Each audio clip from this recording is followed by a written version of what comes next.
ยวกับ CPR ซอยแน่คนเจ็บเกิดอุบัติเหตุ หยุดหายใจโทรหากู้ภัยให้แน่อ้าย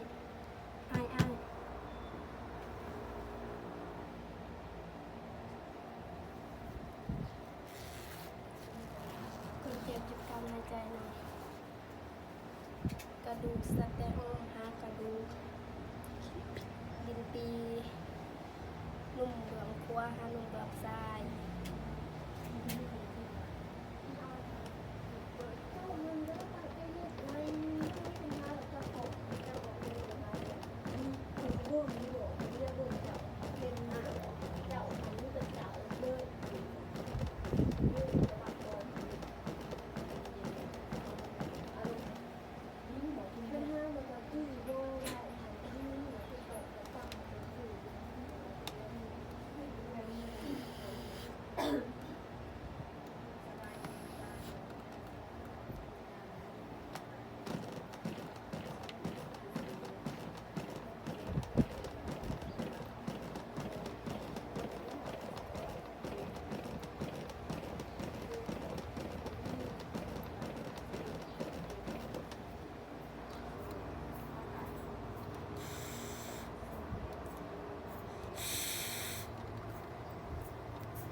คนเจ็บ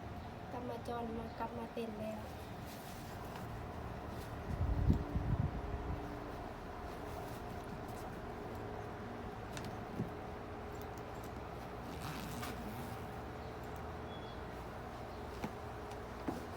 จัดคนเจ็บให้นอนทาตะแคง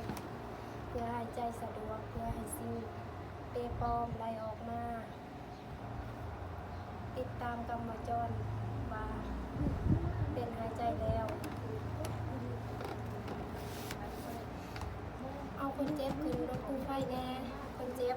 กรรมจรเต้นแล้วคนเจ็บหยุดหายใจ1-2 นาที